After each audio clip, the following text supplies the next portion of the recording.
Wakazi wa mtaa wa Mwariki B mjini Nakuru wanalalamikia ongezeko la visa vya utovu wa usalama unaoishia kuwa vifo katika baadhi ya maeneo.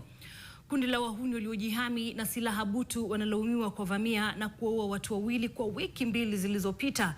Mwathiriwa hivi punde akiwa ni mfanyakazi wa zamani wa kampuni ya Kenya Power aliuawa kinyama Jumapili iliyopita. Anavyoarifu mwanahabari wetu Ruth Sarmoi Chesenge, wakazi wamelaumu polisi kwa kulegea kazini. Ilikuwa ni huzuni kijijini Mwariki B, Nakuru Mashariki, kufuatia kifo cha Ambrose Omondi mikononi mwa wahuni. Ambrose mwenye umri wa miaka 64 alivamiwa Jumapili asubuhi alipokuwa akielekea kazini. Yote haya yalifanyika mita chache kutoka makazi yake. Kufika nilipata mzee madamu kila mahali. Kisu alikuwa amedungwa ya hapa kwa shingo na hapa kwa kifua. Huyu mzee wa hii kijiji auae, walikuwa na mzee wamesimama stage.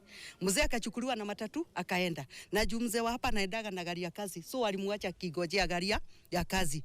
Kifo chake kinajiri wiki mbili baada ya mtu mwingine kuuawa kwa kudungwa kisu. Mwariki imekuwa mbaya. Hatujui shida iko wapi. Na tuko na police station hapa. Serikali tuangalie.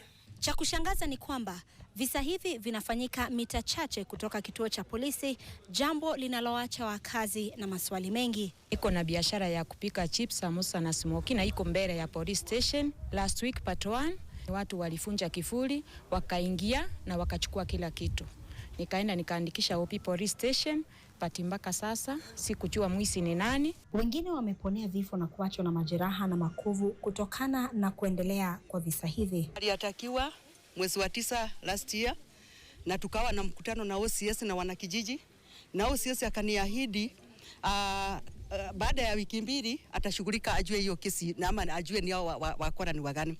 Tangu saa hii sijaona majibu.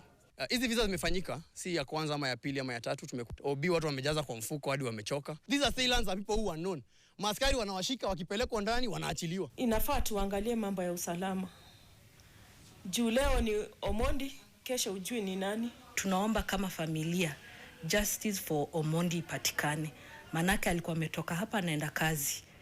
Na ni mtu amejilea na amelea watu wengine na kuna wenye wanamtegemea. Polisi wameahidi kufanya operesheni ya kuwafurusha wahuni hao. I can assure you situation is under control.